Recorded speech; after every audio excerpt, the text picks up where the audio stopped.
Okay, so I want to welcome everyone to week 10 of xEssentials. Tonight's an extremely exciting topic. It's using puppies to blink lights. So Dan, you've got the floor. Okay. Hopefully everybody can see that. And it's displaying all right, stuff like that. I'm sure most of you are kind of aware of my name in one way or another. I know obviously been involved with Xlights for a long time and FPP for a long time and all kinds of other stuff for a long time. Bunch of stuff that I've kind of been busy working on a whole bunch of stuff over the years. So you'll probably run into various things that I've done over the years. But tonight is obviously about using puppies or beagles in particular, the Beaglebone family of single board computers to blink lights and some of the boards and capes that are used for accomplishing that. So I go forward. Said we're going to talk a little about what is a Beaglebone. A lot of you guys are probably very familiar with Raspberry Pis. That's obviously the most popular single board computer that most of us probably have sitting around. Some of us probably have too many of them sitting around. Some of us have probably lost more of them than they have sitting around over the years, but that's just Pis are generally the go-to because they're real cheap. But Beaglebone has certain advantages that make it ideal for our use case, and we're going to cover a little bit about that. Talk a little bit about the history of where the Beaglebone based controllers kind of came from. It's kind of an interesting history. And then go into some of the types of the Beaglebone controllers and some of the pros and cons and things like that. So that's the agenda. As I'm going through, if you guys have any questions, please let me know. If I start rambling on about very technical details that start going over your heads or whatever, let me know and I can kind of step back a bit. I have a tendency to go a little bit too deep in some cases. On the flip side, if you have, like I said, if I'm not going deep enough when you want some more information, please let me know that too. And I'm more than happy to talk your ears off on these topics. It's kind of an expertise. So going into what is a Beagle? All the Beagles that we use, the three main ones that we use are the Beaglebone Black, which is the one on top, the Beaglebone Green, which is the one in the middle, which is the smaller thing down there in the corner. All of them pretty much have the exact same, I want to say like processor core. It's a Texas Instrument AM3358, I think, which is a single core, 1 gigahertz ARM Cortex A8, which uses the ARM v7 instruction set. That's important to note for a second. All of them have half a gig of RAM. They pretty much all have a bunch of, they all have USB ports and I2C headers, and there's analog to digital pins and all kinds of GPIO pins. As you can see on the full-size Beagles, the black and the green, there are 2 rows or 2 headers of double rows. So there's just a lot of pins there. So there's a lot of GPIO pins that are available, as opposed to the Pi that has the 40-pin header. This has 2 46-pin headers. So there's a lot of capability from GPIO standpoint. The black and the green both have 100 megabit Ethernet. The Pocket Beagle does not, but it does have the USB port, so we can add things like Wi-Fi and things. They do run obviously full Linux, so it's all your Linux power is there. So that's the general. The nice thing about the Beagles is pretty much all the AM335 based Beagles. There's a newer Beaglebone AI, which I won't go into too much. Like I said, they're all pretty much exactly the same. It's not like the Pis where you have like the Pi Zeros, which are incredibly slow, and the Pi 4, which is incredibly fast. And then there's the Pi 2s and the 3s that are in the middle and stuff like that. I think they're pretty much, when it boots up, they're pretty much all exactly the same speed. They're pretty much all exactly the same capability. And so when I'm developing for one, I pretty much know that they're going to work on the others and stuff like that. So if we go in, just to compare a little bit to the Pi, as I mentioned, the Pi 4 and the Pi 3s, they're very fast. They're 4 cores as opposed to the Beagle's 1 core. They're also much faster. They implement the ARM v8 instruction set rather than the v7s that the Beagles do. So the Pi 3s and 4s are significantly faster than the Beagles. They're definitely faster. However, FPP, which is what we run on these things, has to also work on the Pi Zero. So if you look at the Pi Zero and the Pi Zero W, it's a single core ARM v6, which is significantly slower than the ARM v7 that's in the Beagles. So doing compiles and stuff on the Zero is much slower than on the Beagles. And actually, we even with FPP, we even support all the way back to the Pi 1, which was incredibly slow. I mean, the 700 megahertz ARM v6, it's very slow. So like I said, the Beagles kind of fall right into the middle of the range of the single board computers that we generally support for FPP. And they're not super fast, but they're also not the slowest. So they're pretty much mid-range. And as I mentioned, the Pis only have a single 40-pin header. It's only got 17 GPIO pins that are available, and even that's kind of a stretch. You can't trying to use all 17 at once is kind of weird. It doesn't have the analog to digital ports, and depending on what you do, some of those GPI, like if you have I2C or SPI, you can't. Some of those GPIOs go away, and all kinds of things like that. So it's a little bit of a concern from a usability of that 40-pin header for what we do. The other big thing about the Beagles that the Pis don't have, and it's the programmable real-time unit, or the PRUs. And that is what makes these things super valuable for what we need them to do to drive lights. For those of you who have never heard of the PRU, it's pretty much if you ever used like an Arduino or like the ESP86 or 8266, whatever they are, it's pretty much like one of those, but built right into the processor of the Beagle. So it's a 200 megahertz dual core process, like 32-bit processor, stuck onto the Beagle's processor that has no relationship to the ARM core that's running the actual Linux operating system. So it really is just like having a really souped up, like Arduinos are 16 megahertz, and I think the ESPs are 80 or 160 megahertz, depending on which version. And so this is a dual core, so there's basically you can run two different programs on them. Each of them has 8 kilobytes of dedicated RAM, and then there's a 12 kilobyte of shared RAM for the two of them to kind of play with. But even the dedicated RAM isn't really like each of the two cores can look at the other core's data memory without any type of like contention or extra clock cycles or anything like that. So it's basically you have 28 kilobytes of RAM that you can kind of play with. And the big thing about these cores is because they're built right into the TI processor, they have access to the entire, basically the entire Beaglebone. I mean, from these cores, you can talk to any of the GPIO pins. You can talk to USB. You can talk to the Ethernet. The stuff running on these cores pretty much have complete access to everything on the Beagle. Now, if you're one of those like Linux security people, these things kind of scare you because again, you can put malware on these things. Like if you can get malware onto one of these PRUs, you can pretty much read the entire memory space. There's no like memory protection or anything like that. So definitely somewhat scary if you were a pure like Linux type person.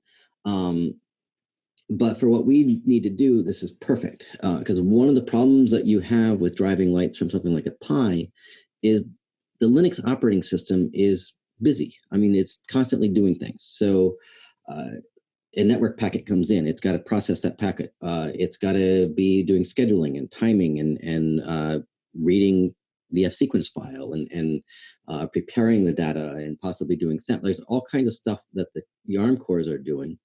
That while it's doing that, the very strict timing that we need for the WS2811 pixels can't be met. So if you not familiar with the WS2811 pixels, they have very specific, like a 0 bit has to be a certain length long, and if it's a 1 bit, it's got to be a different length. And if something interrupts the ARM core while it's trying to do that, that 0 suddenly becomes a 1, and then you get weird flashes, and you can't drive pixels directly from the Pi cores. The Pi hats that we have work around it using special hardware, which is why they can only do 2. With these PRUs, these are completely separate from the ARM cores. Like what's happening on Linux side doesn't affect what's going on here. So these things can run at 200 megahertz and are not interrupted by things happening on the ARM side of things. So they're perfect for driving lights. They can get the timing that we need for the pixels or the panels or whatever without having to worry about what's going on the Linux side of things. And that is why the Beagles are very attractive for what we do. It's like I said, it's basically having an ARM processor to do the Linuxy things and the web things and networking and all that stuff, but then having a very souped up Arduino or ESP chip or something similar to that to actually drive the lights. And like I said, that's why these were looked at years ago as far as being able to drive lights, and that's what kind of makes them valuable for what we need to do. Next slide. So, as I mentioned, there's definitely some history to this. The Beaglebones have been around for quite a while. I think they came out in 2012, right around the same time as the Pis. The Pis have always been cheaper, which is part of the reason why they are obviously more popular. The Pis also get updated a lot more frequently, so well, they actually get updated.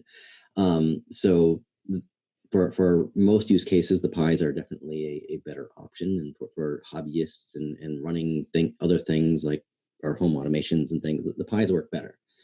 But as I mentioned, the PRUs have a certain value that certain people back in 2013 and 14 really thought we could use these PRUs to drive lights. And at the time, the other option was like the Arduinos, which were very, very slow, and you could drive some lights, but I mean, there's not the power of a 200 megahertz PRU at the time. So back in 2013, some guy decided to figure out how to use the PRU to drive P10 panels. He wrote this library called Ledscape. He designed the first octoscroller. Many of you are probably that are driving P10 panels that have an octoscroller, basically based on the exact same design from way back in 2013. He actually open sourced the actual design of the octoscroller cape. You can go to OshPark and actually order the same from the same Gerbers that he did way back in 2013. So that was really the first use of a Beagle to drive like LED panels. And I know it worked well. He did some hand coding or hand assembly of the PRU code. He used a single PRU, and there was a lot of restrictions. Like you had to have it was 8 chains of panels, and all of them had to be 8 chains long. So even if you were only using one panel, it was still outputting 64 panels worth of data. So there was a lot of optimizations that really needed to be done, but it was a really good proof that you could use the Beagles PRUs to drive a large number of basically panels, and that's a lot of data going through. I mean, 64 P10 panels at the time was a lot of channels. It's a lot of data, like way more than you could really drive for most of the other like smaller controllers and stuff like that. In 2014, the Ledscape code was updated to add some PRU code to drive some WS2811 or 11 pixels. That's all that was available at the time. So again, there was like 48. I think it allowed up to 48 strings. Again, it's more timing dependent of how long those strings were. But again, it was way more strings of pixels than were available on the Pi that could really just do 2. So there in 2015, our friend Dave Pitts looked at the Leadscape stuff and said, okay, this doesn't look too hard to design capes around the pixel stuff, and actually designed the original F16B and F4B. I think I have two of the F4s and one of the F16s sitting on my shelf here. It's more of a collector's item, I think. I should have taken them last year when I met Dave and had him sign them, but I didn't. I forgot. Forgot to throw them in my suitcase. But again, he basically designed the first capes. He did a lot of the original code in FPP. At the time, it used the Leadscape code, the Leadscape library directly. So any like improvements to Leadscape or whatever would be pulled in. As part of that, he also wrote some PRU code to use. So one of those PRU cores was used to drive pixels. The other one could be used to do PixelNet, because at the time PixelNet was kind of big. We had the FPD dongles, and there was a bunch of PixelNet based controllers. So having a way to drive thousands of channels out to the PixelNet controllers was important. So he wrote PRU code for that. Worked very well, and DMX was similar enough that was an option as well. So that was around FPP 1.5. For any of you guys that have been around for that long, this actually predates me even by a little bit, not by much, by a little bit. And then there was a group buy in August of 2015 where he sold a bunch of these things, and I don't remember how many he sold or anything like that. I'm not even sure if he remembers. Actually, I don't think I don't think he even ran the group buy. One of his friends did. But again, they were good boards, and like I said, I bought a few of them. I used them in my show in 2015, which I think was my first year. So you used them for some of my pixel stuff that year, and I was very, very happy with them, which is why I really got interested in them. Good boards. In 2016, though, a bunch of things kind of happened. In 2000, the shows running in 2015 on the Beagles, some people were having problems specifically around temperatures and how cold. Like if it got really cold out, some of the Beagles would freeze and lock up. I can talk more about that later. That's the reputation issue. So Dave kind of moved away from the Beagles and designed the first F16 like Falcon real controller with using the FPGAs that he's using and stuff like that, and Pi hats and things like that. FPP 1.8 and 1.9 came out kind of early in 2016, but then again, life happened for both of them, and they kind of moved off. So things kind of really slowed down in 16. Not really a whole lot of happened. In 2017, that's when I outgrew my original stuff that I kind of bought as part of that group buy in 2015. And I really wanted more of them because I liked them. I liked the way FPP worked. The whole master-slave relationship worked really well because I do not like Cat5 cables. So my entire show is Wi-Fi. So having things running in remotes over Wi-Fi was important to me, and the Beagle designs worked really, really well. So I talked to Dave, wondering if he was going to do any more, and he's like, no, but he actually then helped me design, or he kind of gave me the original like pinouts and some thoughts and ideas, and helped me kind of really create the first F8B and the original F32B. Just to give you a little background, my background, I went to college for chemical engineering. I have a chemical engineering degree and a computer science degree.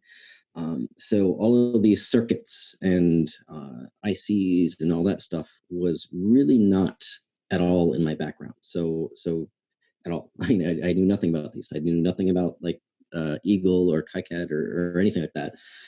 So this period of time was a lot of like knowledge gathering for me. It was good. It was a lot of fun and really challenging, but it was definitely not something that was part of my background. So like I said, Dave helped a lot. I worked a bit in the FPP to get my new board. I kind of designed the F8B and the F32B. I designed the F32 because people thought it was going to be sounded really great to have 32 outputs and stuff like that. So then in June there, 2017, I actually ran a group buy. The group buy didn't go very well. So as you see, I sold a total of 21 boards across the two of them. Only 3 of the F32s, but because of the minimum requirements for ordering, I had to order a lot more than that. So I had lost quite a bit of, I should say, I'll say I lost a lot of money on that group buy. In the short term, over the next 2 years, I sold the rest of the rest of the stuff that I got as part of that minimum quantity. So I didn't really over the next 2 years, I didn't lose any money on that, but it was kind of a bit discouraging, to put it one way. As part of that, obviously, with the new boards, I had to get FPP updated to recognize the new pinouts and all that stuff. So I got really involved with FPP. And unfortunately, nobody was around to actually give me access to FPP at that time. So I ended up kind of forking it into my own space and created these kind of alpha images that updated from the old Wheezy to Jesse. At the time, it was again, nothing happened in 2016, so they were still on an old version, like the really old original Pi images, and hadn't even updated to Jesse. So I did that. As part of some of the timing work I was doing, I was hand tuning some of the assembly on the PRUs, and it just did a lot of work. But it was kind of more in my fork. So that was really 2017. Kept going. 2018 is when the pocket Beagles were introduced. I was very excited about those because they were kind of tiny, cheap. And since my show is entirely Wi-Fi, things like the Ethernet and stuff on the full-size Beagles were irrelevant. So I liked them because they were small, and I was going to use Wi-Fi anyway, so I didn't care about the stuff that it was missing. So that's why I designed the F8 PB and the pocket scroller. I thought the pocket scroller was kind of exciting because it was kind of a smaller version of the Octo. So there was a lot of stuff that, and again, because it's very Wi-Fi, I thought it was going to be really, really cool and sell a bunch. And so I had a group buy. And again, I didn't sell nearly as many as I was expecting to sell. I don't think I lost money that year, but it definitely was not the I want to say it didn't do quite as well as I was hoping. That said, as part of that, Chris kind of popped up enough that then gave me direct access to the FPP repository. So I was able to merge all my code back into FPP, and we were able to release FPP 2.0, and which was it. We pretty much ended up skipping Jesse because in 2018 the stretch was released. So that was actually in 17, I think that was when that was released. But basically, we skipped over Jesse, went straight to stretch. All kinds of new functionality in FPP 2.0. Over that year, we introduced a whole bunch of things. That's towards the end of the year, we had the compressed sequence files, and there's all kinds of cleanup. But the big thing for that year was support for the new boards, the pocket scrollers, and things like that. And basically just getting things up to date. The newer Pis that were coming out required stretch because the kernel and the old images just wouldn't work on the newer Pi. So we had to get things updated. So that was very important for that, even for the Pi side of things. And then going into 2019, this was last year, kind of took it a little bit further. One of the things I was kind of looking at is there's a lot of functionality on these Beagles that we were not using. And I was trying to figure out, okay, are these things useful for anything that we do? So I discovered the I2C bus. Again, I'm not an electrical engineer, so I'd never heard of that. So I did some investigations on that and discovered the OLEDs. You could put one of those on there and get some useful stuff. I discovered the analog to digital chips. There's on the full-size Beagle, there's 8 pins that do a 12-bit analog to digital. So I was looking at those going, okay, what can I do with those? I mean, otherwise those, because they're only analog, there's not really, you can't use them to drive pixels. So what can I use those for? So I discovered you can put temperature sensors And you can also do voltage sensors using a voltage divider, a few things like that. There's like a few extra, I've discovered there's a few extra GPIOs, so it's like, okay, we can put push buttons and basically a whole bunch of stuff like that I was looking at. And so then I basically designed a whole new series of boards that kind of use that functionality, and had a group buy for that again. You think I'd learn and not lose money on group buys, but this time turned out third time was a charm.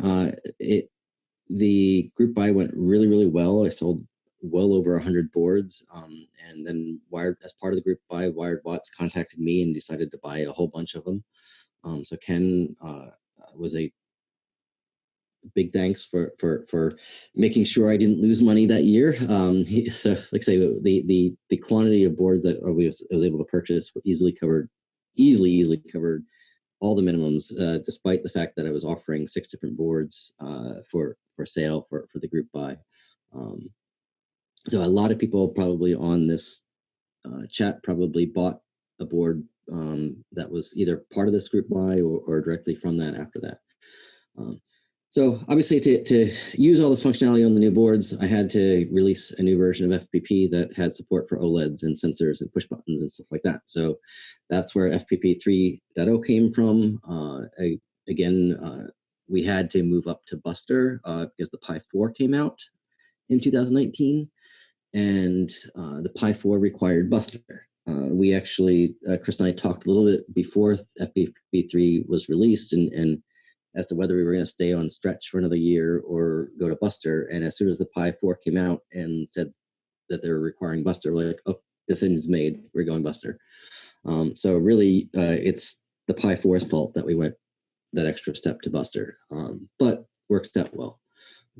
Turns out it was a good move. As part of this time, there's also some other things going on with other people with Beagles and other things like that. So the FPP3 release, we did a lot of internal work on FPP and broke it up, and it's given us a lot more functionality going forward.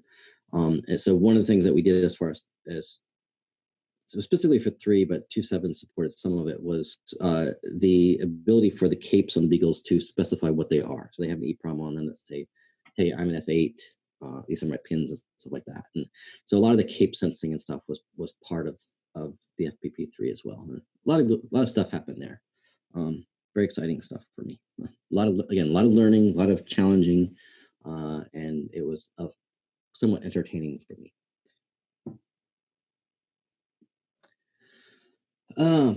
So that's pretty much the history up until basically now. Which I'll talk a little bit later, but that's where we kind of came from, and where the capes for the Beagles came from. There really are 2 types of capes that we use. Most of you guys probably over the years have heard of the octoscrollers. There's a different kind, like the one type of cape is basically for designing to run the P5s and the P10 panels. The octos and pocket scrollers can also drive the P4s and the P8s and whatever, but for the most part, we just generally run either P5s or P10s. It used to be everybody was doing P10s because the P5s were very expensive and it was a lot of data. But now I think pretty much everybody's going P5s just because the price have come down and they're a lot more reasonable. As I mentioned earlier, we use the PRUs to drive all that data. We no longer use Leadscape. As I mentioned, Leadscape had a lot of issues as far as it had to be 64 panels, and it only used a single PRU, and so that's part of 2.0. Was I did a lot of work to hand kind of tune the assembly on the PRU, which doubled the amount of data that I was able to push out, which allowed us to increase from 8 panels to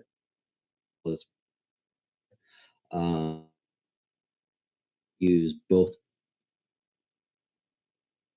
send data and one to memory, because it's a lot of memory coming in. Basically, as we all know, these panels take up a lot of channels. So it's a lot of memory we need to pull out of RAM. We can't K that's part of the two PRUs. So we actually got and pull some of that in. So I use a different core for that. So it basically allowed, as part of doing these optimizations, we were allowed to, it allowed us to, from 8-bit color. In some cases, we can go up to 12, which for those of you that are setting gamma curves, that provides much better low end color, things like that.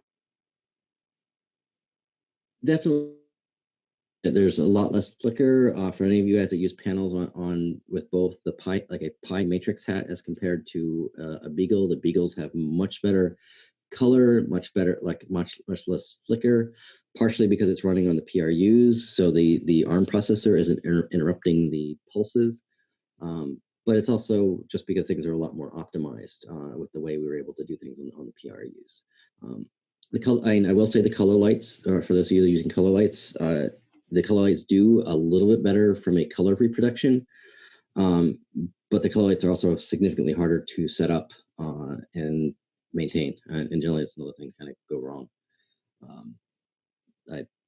I'm just not a big fan of color lights, partially because I'm a Mac user, and there isn't really a color light setup stuff for the Mac, so it's also a big strike from my standpoint.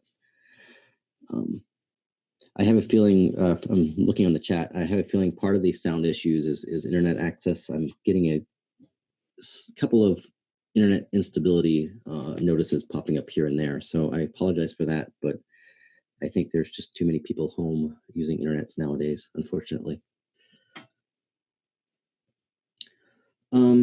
So that's the one type of panel. The other type of panel is obviously the pixel capes. We drive the 281X compatible pixels only. We do not support any of the other types of pixels. In theory, we could write more new PRU code to drive other types of pixels if we wanted to. But again, the PRU is pretty much dedicated to one type of thing. So we have two PRUs, so technically we could say run one type of pixel on one PRU and one type of pixel on another. But for the most part, almost days are 2011 compatible, so we pretty much just stuck with it fairly well.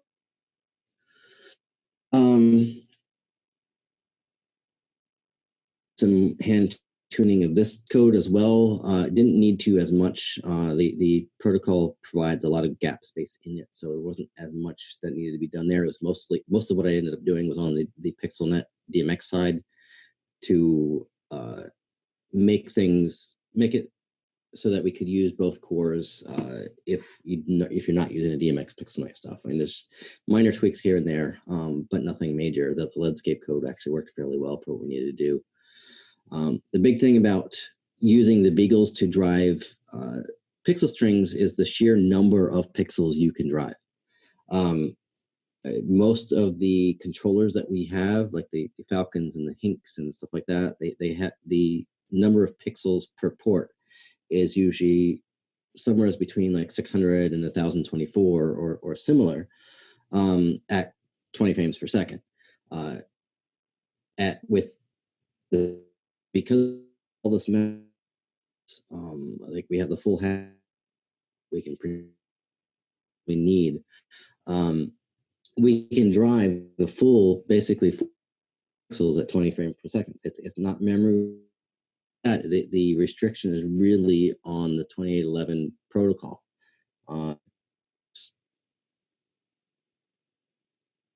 So from that protocol, you can only drive that many pixels in that time frame. If you go up to 40 frames per second, we get 700.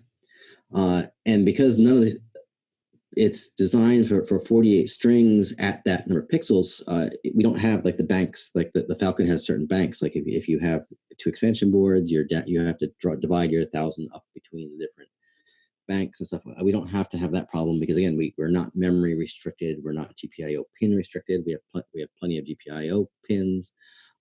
There's a lot of functionality there that we get that some of the other boards just don't.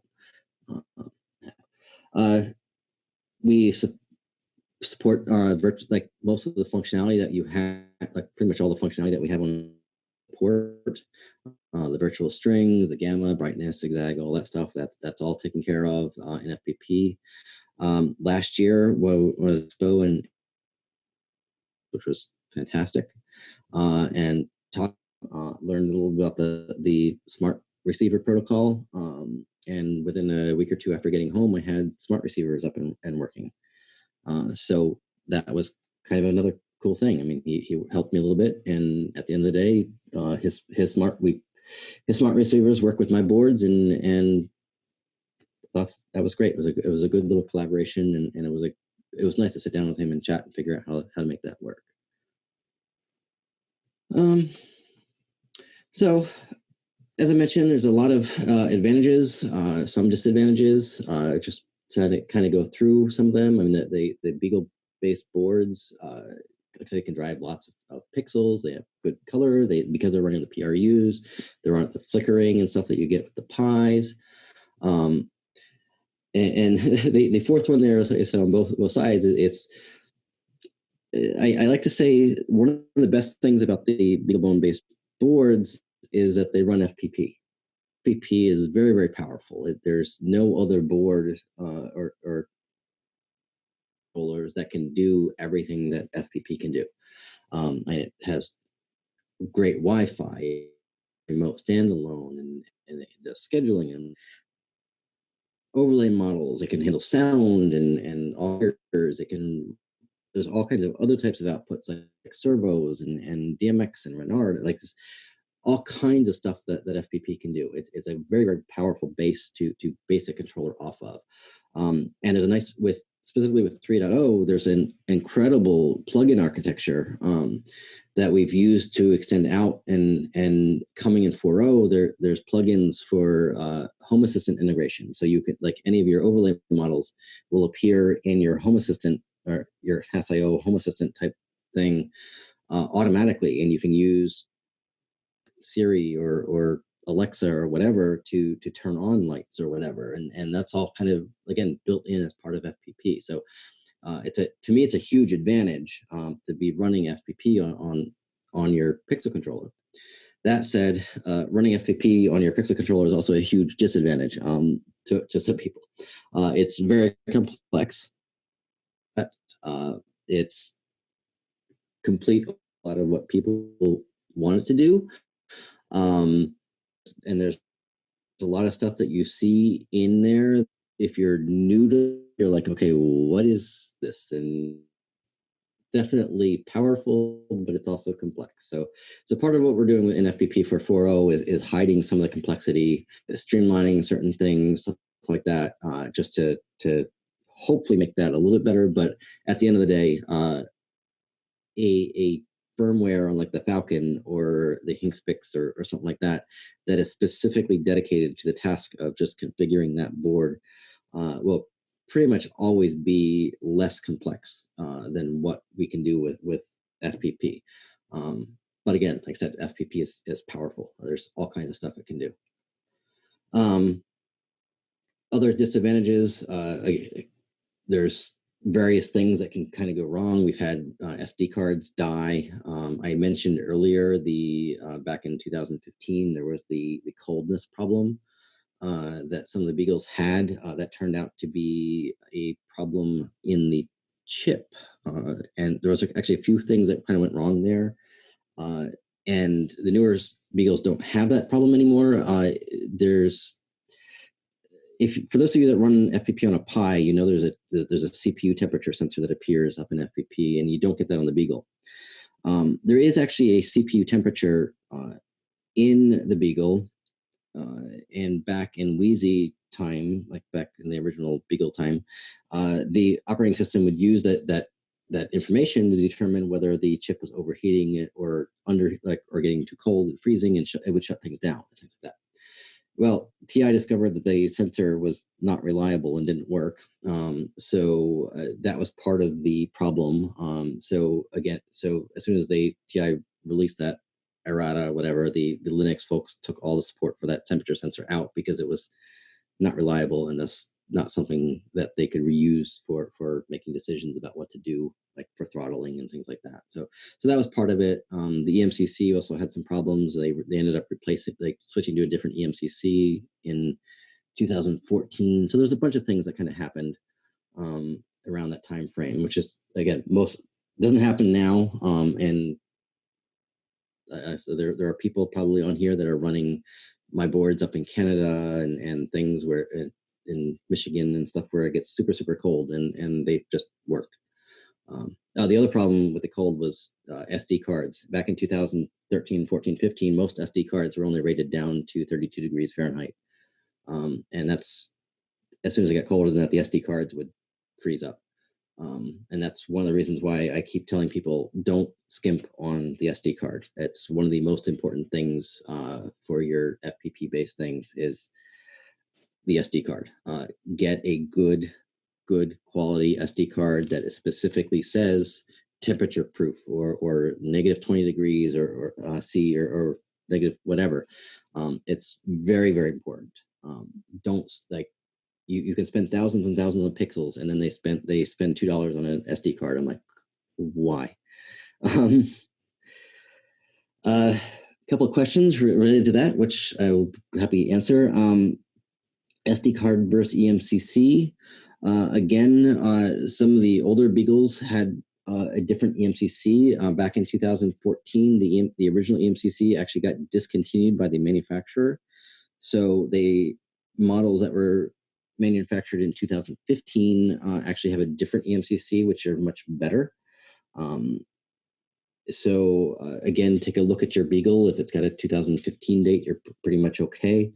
But for the most part, I know, like, officially the Beagle is only rated down to freezing, down to 0 degrees C.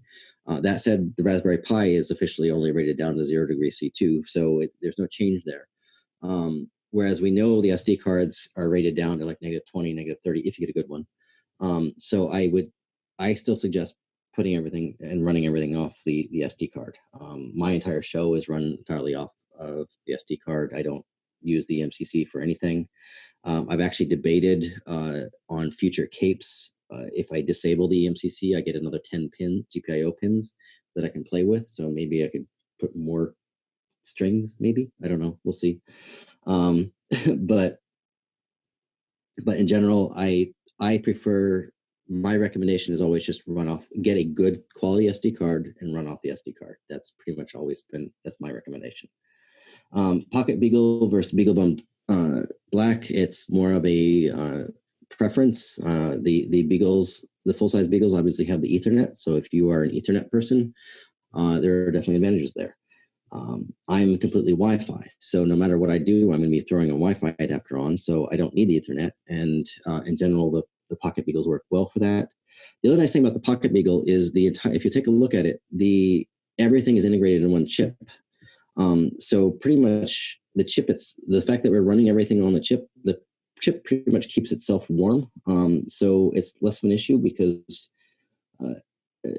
the memory and everything is kind of in that one package, and it'll just pretty much keep itself warm. So I like the pockets, and which is why I designed the new boards for the pockets.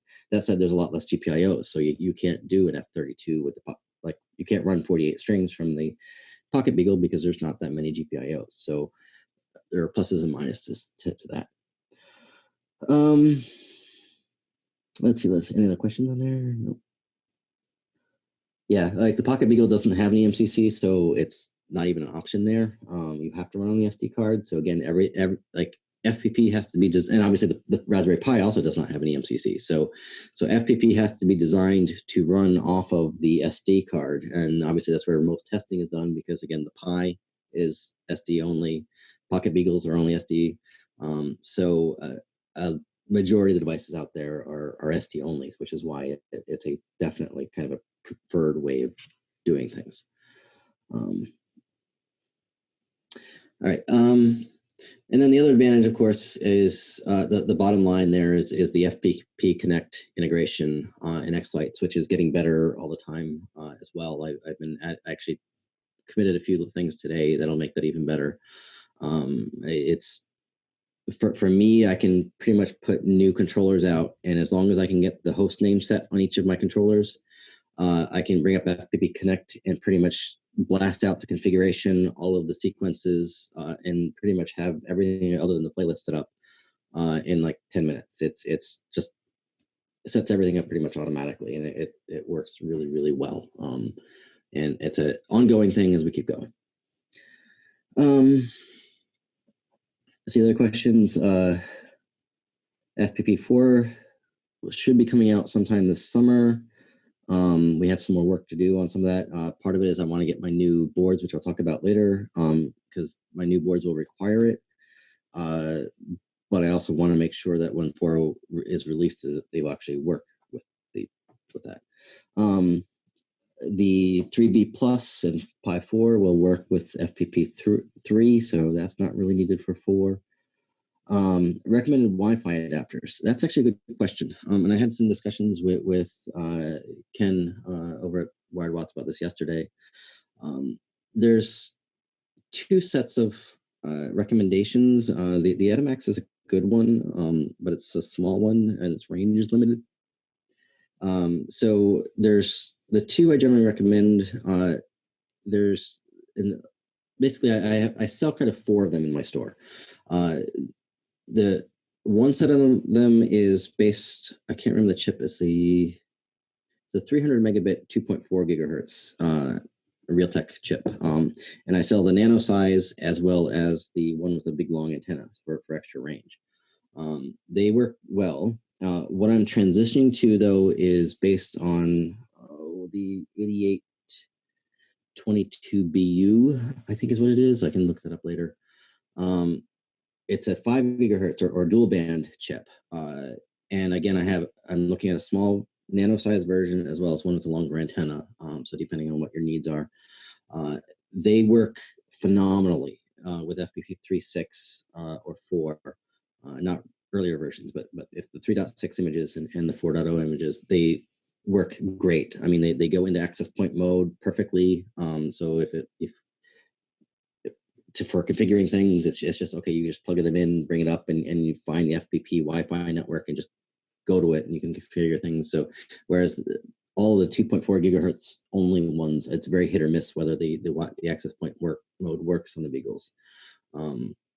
The speed as well is good on the 5 gigahertz stuff. So I'm kind of playing with those, and that's kind of my recommendation now. Yeah, we're looking at that again. That's more for as 4 goes out, and as I transition things in my store later this year too. So, but the Etamax is not a bad one. Again, if you're looking on Amazon, as long as it says like Linux support or Raspberry Pi support, something like that, it'll probably work. But all right, again, that's part of the other disadvantages is things like Wi-Fi adapters and getting those. Finding the right supported ones can be challenging. That said, the fact that there is Wi-Fi available compared to things like the other controllers that don't even have that option, I guess that's an advantage as opposed to a disadvantage. Places you can get the Beagle-based boards. Alan Hansen over in Australia, he sells a variety of different designs that he has over the years. He's been selling all kinds of weird electronic stuff, not just Beagle boards. He's got all kinds of crazy things. He's got a couple of interesting Pi hats that actually do some interesting stuff as well. So he's got a couple of designs. If you're on that side of the world, lower hemisphere, whatever, if you're upside down, whatever, there's obviously an option. Scott has, if you want to go super cheap, and this should have been mentioned last week on the building displays real cheap thing. Scott has a lot of like actual Gerbers for all kinds of cool Beaglebone and pocket Beagle based designs, and you can grab his Gerbers, go off to your favorite shop, and for like $5 you'll get, or $10 you'll get 5 boards made or whatever PCBs, and you can pretty much solder things up all yourself, really cheap, because obviously you can include, like don't solder the things you don't need. Like if you're not going to use DMX, don't bother soldering on the DMX chip and the RJ45s and all that stuff. So you can actually go really, really cheap. He's got all kinds of neat designs and stuff. And definitely some worth a look at if you're one of those people that likes to build things and solder things and stuff like that. So there's an option. The octoscrollers are available all over the place. There's the Octoscrolla, there's Octoscrollers. I have the Octo Plus. I mean, there's different vendors. I DIY LED Express, and I think a few others have different types of Octoscrollers available. So they're available a bunch of different places.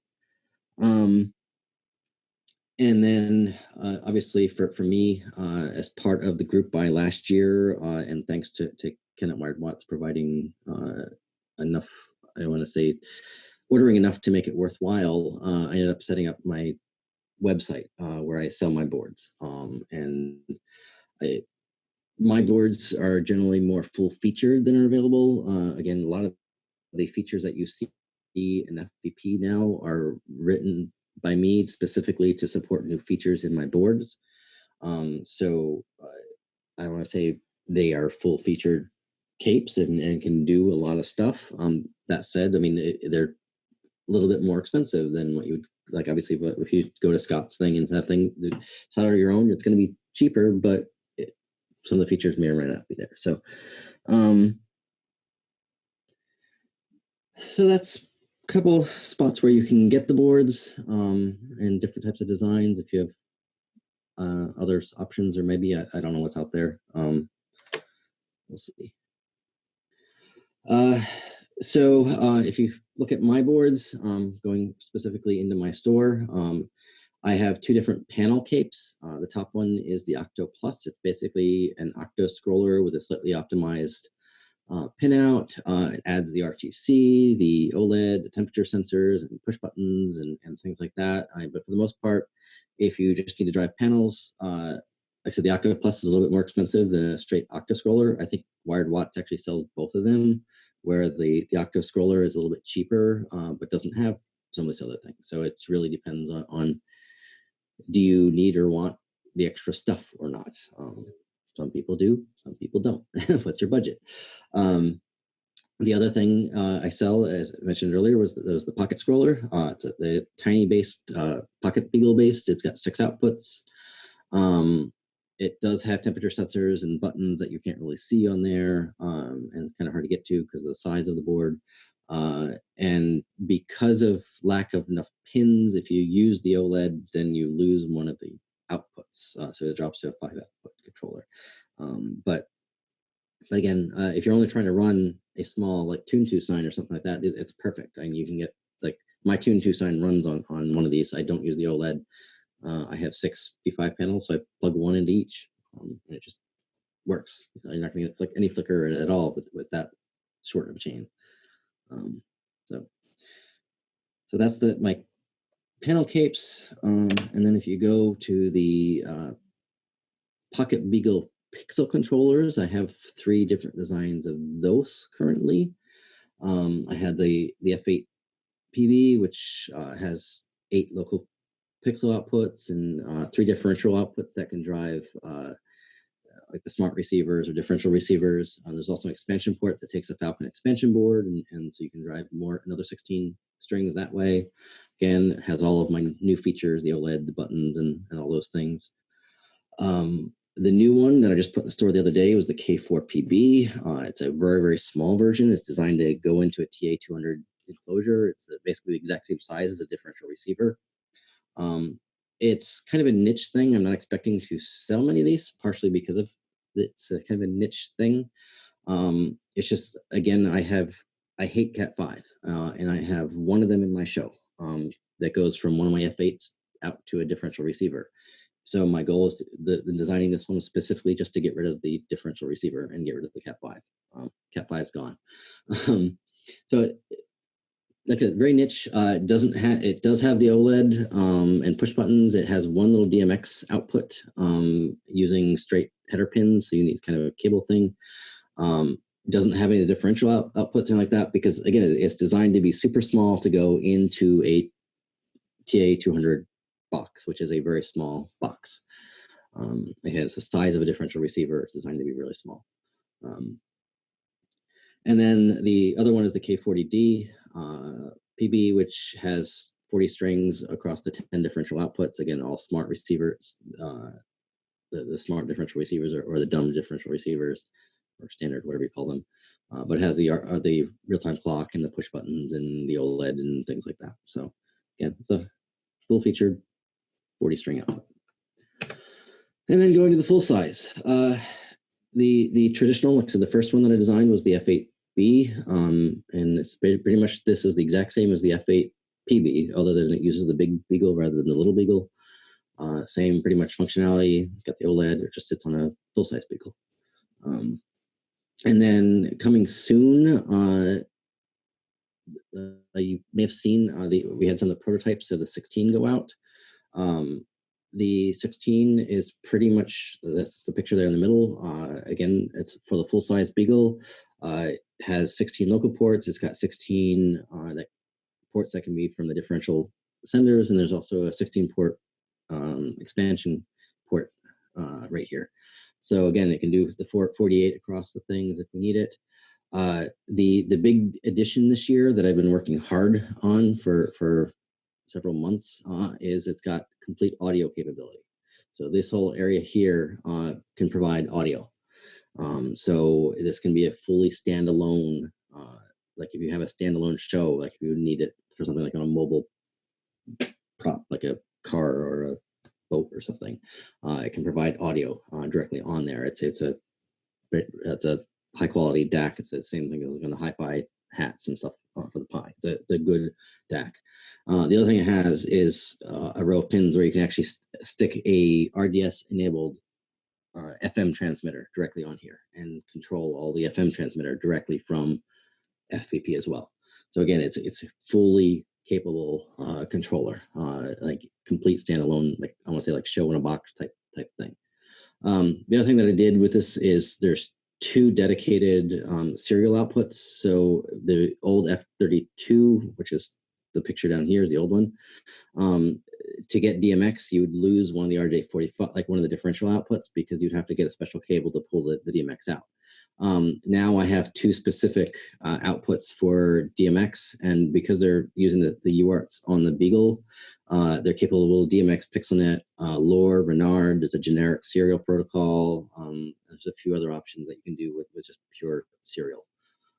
Again, I've added some more buttons, and I've added an extra little GPIO expansion for which has the I2C bus. So one of the new things that we've added was the ability to drive like these little servo boards via I2C. So you can actually just run a cable from here over to your servo controller and run servos or something. And so it's a little bit more expandable. So that's the 16.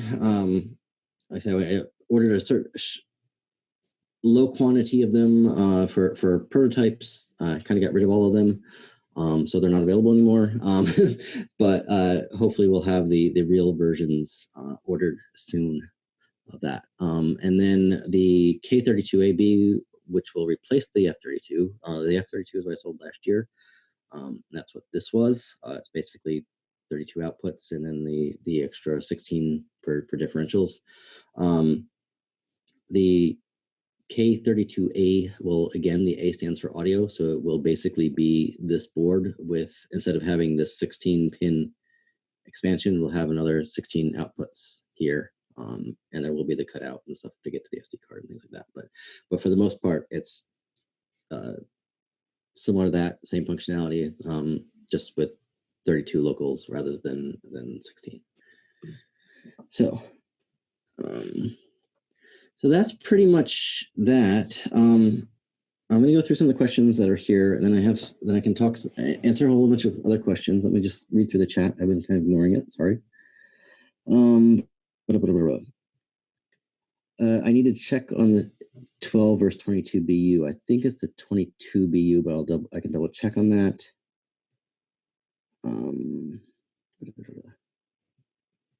The 650 Wi-Fi adapter, I actually tracked that down as to why it worked on 3.6 and not 4.0. And if you actually grab 4.0 Alpha 4 that I stuck onto the Alpha 3 tag at GitHub yesterday.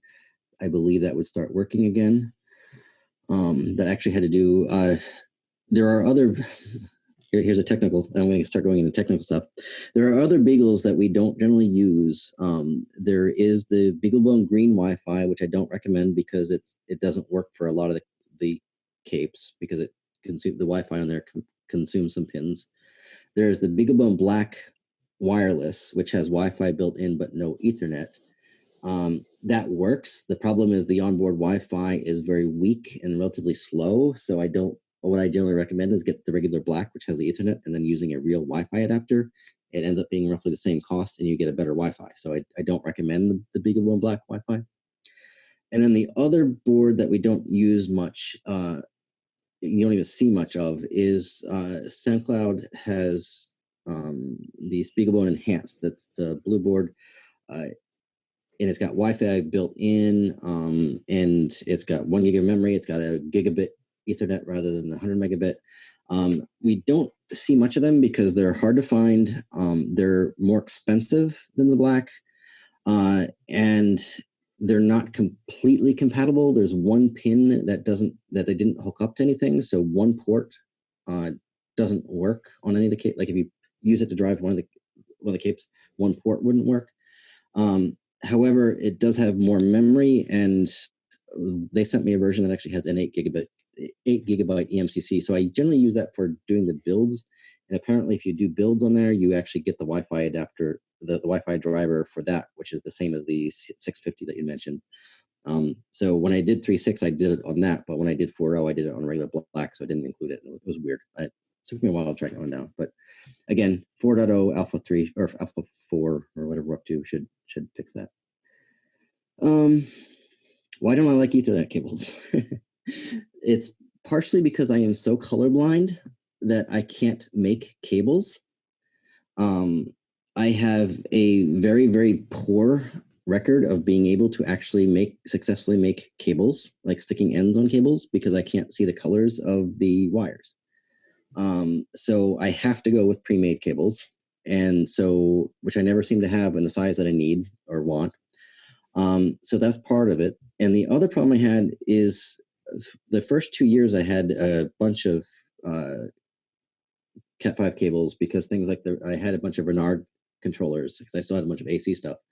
And for those that aren't from that time frame, generally the Renard would go out via Cat5. And for some reason, the rabbits in my area loved Cat5 cable, and they would eat them all.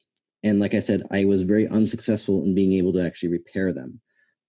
So I just got so frustrated with the Cat5 that one of the reasons why I went complete pixels was to get rid of all the Cat5 cable. But yeah, it's mostly because I can't repair or make Cat5 cables. I'm just too colorblind to deal with that. Keep going. All right. Quality of the FM transmitter. That's a good question, and that's part of why I was getting some prototypes out, was because I don't know. Obviously there's things like that, depends on antennas and things like that. That said, the transmitter that we're using, the chip on the transmitter is the exact same chip that's used in the VAST FM, which a lot of us Beagle people use and have worked very well. And like I said, provides RDS and all stuff like that. It's relatively inexpensive.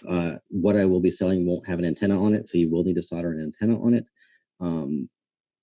But again, I don't know, and it may depend on how close it is to power supply. I just don't know, and that was part of getting it out there for people to try and see how it works. I don't know.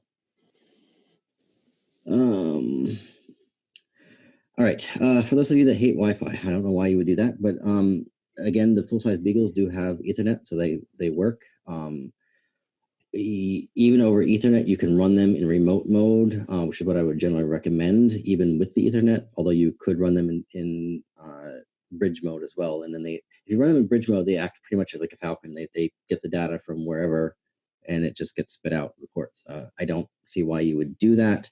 One of the advantages of FPP is that it runs in remote mode, and you don't need to send all that data over a network at all. So Again, if you're using a Pocket Beagle, there's the USB to Ethernet adapters. Pretty much every single one that you go to Amazon and buy for like $6 or $10 or whatever will work.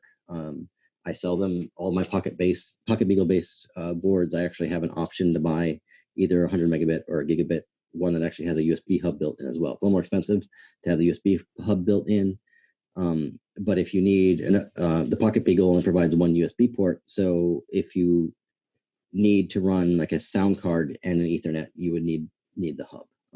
So that's available.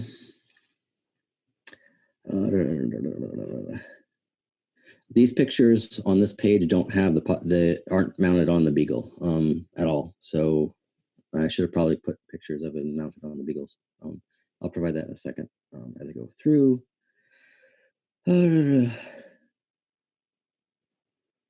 Black versus green. Yeah, the pretty much difference is the lack of the HDMI out connector. But that said, we disable the HDMI connector because the HDMI connector actually consumes 20 of the pins. So if we did not disable HDMI, we would lose 20 GPIO pins. So that's not really an advantage at all versus black versus green. So there isn't a real big difference. That said, the green puts the USB port on the other side of the board. So it's in a different place. So if you are using the USB port, there are pluses and minuses to each location. Just keep that in mind. The green also does not have the barrel connector, which I don't recommend using anyway. It also uses a micro USB rather than the mini USB cable, like connector cable, which the micro USB is what your cell phones usually have. So it's probably an advantage anyway.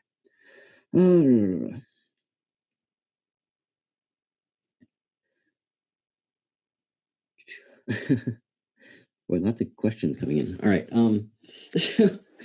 All right, keep going. Power of the F8 PB. If I go back, there's any of the Pixel boards have these connectors right now. For future boards, for the future larger boards, I'm switching these out. But these are 30 amp screw terminals. Are the same ones that are on the Falcon V3s. So I believe it's 10 gauge wire can go in there, maybe 12. I'm not really sure because I remember, but they're 30 amp max. There's a jumper over here to set whether it's 5 volt or 12 volt. So that then the Pocket Beagle gets powered from that. So depending on what you plug in here, depends on how the Pocket Beagle gets powered. Again, K4 is the same way. There's a jumper here. And if you go to the full size, there's jumper for 12 to 5 volt here, which will then power the Beagle if you have a jumper up here set. Same thing here. There's a jumper you can't really see there, but keep going. Yeah, Wi-Fi landscape is an interesting question. That's partially why I'm looking at the 5 gigahertz adapters. Don't need the, like I said, again, the nice thing about running in master remote mode is there were such little data goes across the Wi-Fi, like very, very little data. Like there's no channel data, like it's kind of irrelevant and it just kind of works. A favorite of all my boards. Oh, that's an interesting question.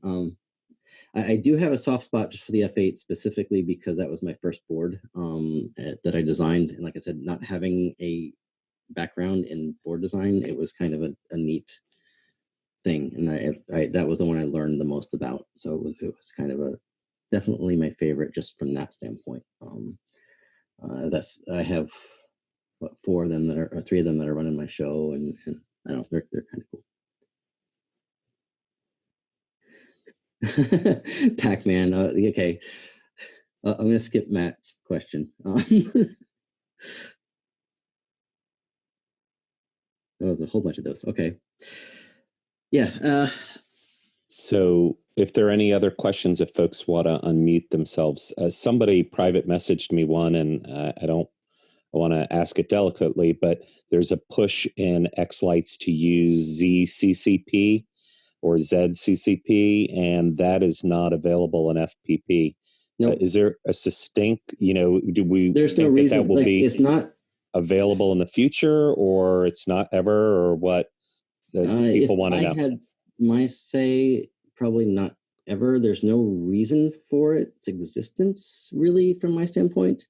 Right. Like, So someone that doesn't understand the issue with it, but just a yeah, succinct reason, because it's it's being offered politics in and one way, and then if someone wants to use it, they can't with FPP. So yeah.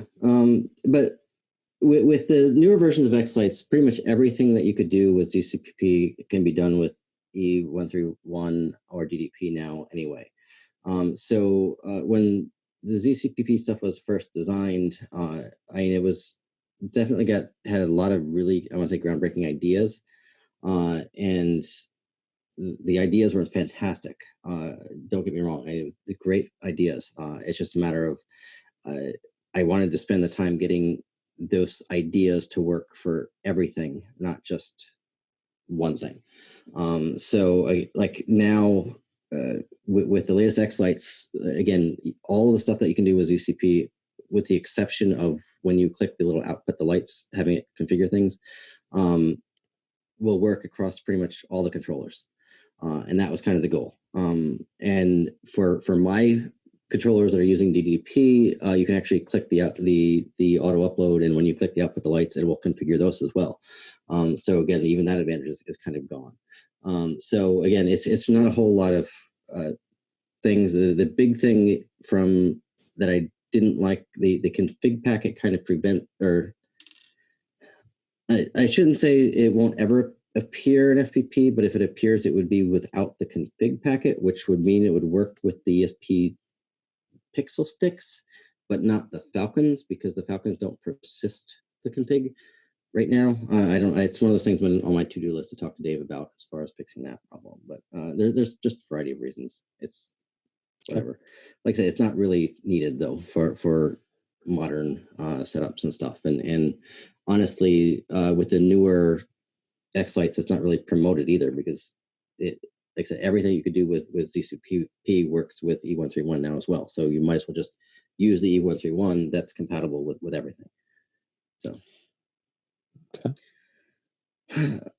Next question, I see a BBB versus other platforms. Again, the PRUs on the Beagles are fantastic for what we need to do. If you're not driving lights directly, we don't need them. So things like being a master, an FPP master, or even a proxy type thing, the pies work great for that, because they don't have the PRUs, they don't need it. If we do have the instructions to build it on the Orange Pi, and I've heard people doing that. Again, it's not going to drive pixels, but it can be a master, run sound and stuff, and output E131 or whatever to the things that works. Likewise, we do have Docker. We have FPP running in Docker containers too. And I know Chris actually runs his show from a Docker container on his NAS, I believe. So which again, so it doesn't need to be on the Beagle. It's just like for driving pixels, the Beagles PRUs are very powerful for what we need, and they're cheap. That said, there's a newer Beagle, the Beaglebone AI, which is much faster. It's insanely fast, and has 4 PRUs. Those are the 2 PRUs. The problem is they're very expensive. They're like $130, which kind of puts it out of a useful price range. And the other problem is they generate tons of heat. So like Pi 4 level heat. So sticking a cape on top of them without a fan kind of is a scary prospect. So I've looked into them. They're just, like I said, the Beaglebone Blacks are right at the right price point versus functionality that we need for driving pixels and stuff.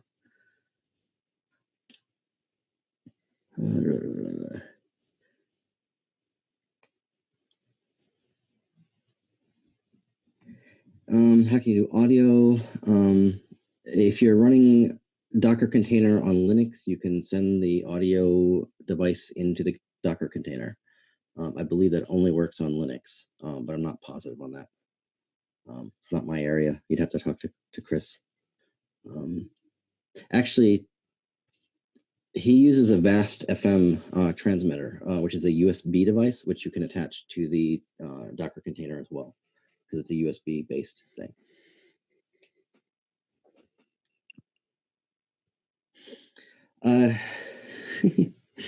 Mounting options with the Beagle underneath. There's Jadiation has some designs now.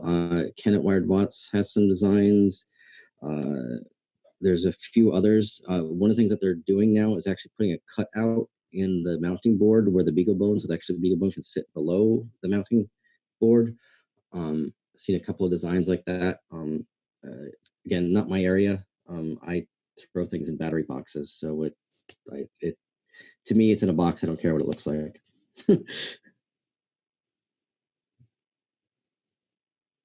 Heat, I'm not too worried about with these Beagles. Like in the Beaglebone AI and the Pi 4, I'd be concerned with because they generate a lot of heat. These don't. Let me just exit out of that. So did want to bring up, I showed you I think this one. So this is the kind of a picture of the new 32 coming soon. I'm not sure if you guys can see that. Yep, we can. All right. So as I mentioned before, buttons, OLEDs, the FM transmitter, there's an audio, these for the WMAX stuff. I am flipping out the screw terminals to be barrier blocks. That's kind of a new thing. People have been having issues with those screw things. So they'll be basically similar to what you have on your power supplies. So that's a change, nothing major. Other than that, it's basically like I said, it's basically the 16 with another 16 on top. So that's that. And I might as well just bring up my site.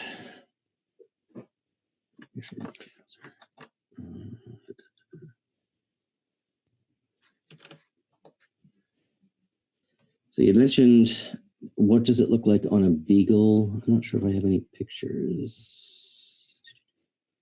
Give me a second. Apparently not. So this is the 32 on a Beagle. You can kind of see the Beagle underneath. It kind of sits there. This is the old 32. So that's kind of just an idea of what it looks like. Support in the community. Good questions. Again, the Falcon community is the best option. The Falcon forums, there's a lot of people there, or the Facebook forum has a lot of stuff. Rick has been actually creating manuals for some of my boards, and I'm slowly getting them up there. So as he's creating them. So if you actually go to like the F8, there's actually now a user manual link here with a whole user manual. He did a fantastic job on this, and you can kind of see it's long with pictures and explanations. And if you scroll down, there's the installation instructions, all kinds of stuff here. So all kinds of things going on there with the user manual. He's doing a fantastic job with that. But again, the Falcon forum and the Facebook forums are fantastic. Okay, are there any final questions for Dan?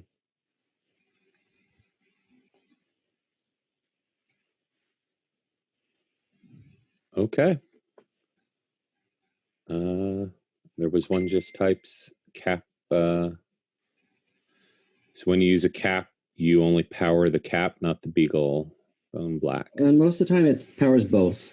The cape will provide power. Like from here, this screw terminal provides power to here, which you set the voltage, which will then feed the power to the Beagle underneath as well. So pretty much all the capes have the ability to power both the Beagle and all that stuff as well. So just depends. So while we have you here, quick question: future of Xlights. Do you see any advancements coming in the next year? Anything that you'd like? Any functionality that you plan to add, or you think would be beneficial? That's a good question. Keith does all kinds of stuff all the time that none of us have any idea is happening until it appears in the I know repository. he's So tight-lipped about it sometimes, so we want yeah, to yeah, very see if we very have tight about a inside lot of it. scoop. So I don't know what he's working on in FPP or in Xlights. He, like I said, he just kind of appears with things periodically. Like every once in a while, he'll send a quick video saying, "Okay, I'm working on this. It's probably coming in a week or two." So sometimes we'll get a week or two heads up. Other times it just appears there and it's there. Okay. So again, I don't know what he's doing. I'm concentrating right now on some of the FPP Connect stuff. Specifically around some of the new boards, again, getting the DDP stuff flushed out and the auto uploads and the auto configuration stuff working well. There's some more functionality going into FPP 4.0 that I need to then wire into FPP Connect related to the pixel overlay models and stuff. So there's a lot of function, like a lot of what my concentration on is the interaction between Xlights and FPP. So that's kind of what I concentrate on lately, as well as performance work and things like that. And obviously the Mac builds. So Okay. that's pretty much a lot of what I've been doing. Like the we're late enough in the year. Like most of like every year, if you look back through Xlight's history, most of the big bang gigantic things happen in January and February. So like the 3D support last year was January. Right. This year was obviously the new preferences panel, the new controller tab, things like that. That was back in January. So a lot of these things, okay, we our shows are set up in December. We work in December on some big bang things so that as soon as the shows are over, we merge these things in and then we start testing with them and stuff like that. So the rest of the year is more iterative in Xlights. So that's Xlights. So FPP is different. Chris and I, as like Rick knows, and I'm not sure if Pat's on here, but Chris and I chat like every other day or whatever on our Slack channel, and so we kind of have a better idea of what people are working on, of what each of us are working on. That said, Chris and I both have a habit of being sidetracked, and whatever we're working on one day suddenly gets sidetracked, and we're suddenly committing something else. That happens often, a little bit too often sometimes. But there's a lot of features coming. Like FPP 4.0 has a bunch of new features and a lot of functionality that plugins can take advantage of. Matt mentioned the arcade plugin, which provides, like, I have out my show is running now for the COVID stuff, and I can take these big gigantic the dance mats for like the dance revolution type things and plug into my Tune2 matrix, and kids can play Pong or Snake or Breakout or something like that on my matrix, just by stepping on the right parts of the pad and stuff like that. So that's a plugin. Talked about the Home Assistant stuff. There's all kinds of new effects. There's the MIDI plugin. There's the SMPTE linear timecode plugin. So there's a lot of functionality coming into plugins for FPP. That's in addition to the changes in FPP itself. Okay. There's two quick questions in Facebook. It says F8B versus F8PB. You said not much difference between them. Any major differences why you would use one versus the other? No major difference. It's more of a preference of what you prefer, the pocket versus the full size. The pocket one is the F8PB is smaller. It's easier to mount because it's all, again, there's nothing below the board. But it doesn't have the Ethernet. So if you're Ethernet based, obviously having the Ethernet on the full size Beagles got an advantage. But other than that, they're pretty much exactly the same functionality wise. The OLED sticks out kind of funky on the F8PB because of its size if you use the OLED. But again, the OLED is very optional. You don't need it. For the most part, our boards, once you get them set up, they're sitting in a box out in your yard, and the OLED doesn't really do anything. So it's technically kind of optional. You don't really need it. So the last one says, what if we want the F32 but not the show in the box? No more older models? Probably not. We're trying to figure some of that out.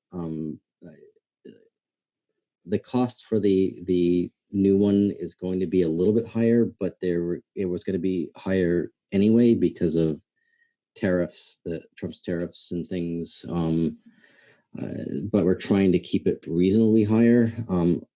But we'll see. So there really won't be much of it. Like to do another run of the old 32, it wouldn't be in the same quantity. So the cost for those of you guys that have never manufactured boards before, which this is a learning experience for me too. The more you purchase, the lower the price per board to have them manufactured. So if you only order 50 of something, there's going to be one cost. But if you order 100 of them, the cost is going to be significantly lower than if you order 50. And so if ordering a smaller quantity of the old 32 would actually be more expensive than ordering a larger quantity, like on a per board basis, and a larger quantity of the new one. So it's a trade-off type thing. And for the most part, the audio stuff, if you're not going to use it, you just don't need to use it. Okay. Final question says, also, when can we expect the Hanson Electronics MPC board support to come back? I don't know anything about what it is. Why but... it's not working, so I don't know. I don't even have one. Like the one that he sent me doesn't even work. Period. So I think there was a soldering issue on it. I don't know. So I can't get it to do anything. So on any version of FPP. So it's not something I had to look into. I've talked to him briefly back and forth a little bit, and I honestly have no idea how it ever worked. To be honest, I don't like looking at the pinout. I'm not exactly sure how it ever worked. So I don't know. Okay. Thank you. Well, there's one or two, I don't know if you want to keep going, but there's one or two more about the Linux build, and consider releasing the older designs as an open source. So I don't know. Those are your call. Yeah. It says Scott's stuff, in general, Scott's stuff is fantastic for that. Like if you're trying to learn to design a built board, then use Scott Hanson. Yeah, Scott Hanson. His Git repo is there. KiCad is there. Grab it, and his boards, his latest boards pretty much have. Other than like the new audio and stuff like that, I mean, he's got most of the same functionality there. So you can learn specifically from his stuff. I mean, I really don't want to. Yep. I can't say more good things about what he's done with some of his designs there. So that would be the best way to learn. Okay, great. Thank you very much, Dan. I appreciate your time and putting together this presentation. Very well received. You can tell by the number of folks hanging out and number of folks on Facebook. So I really appreciate it.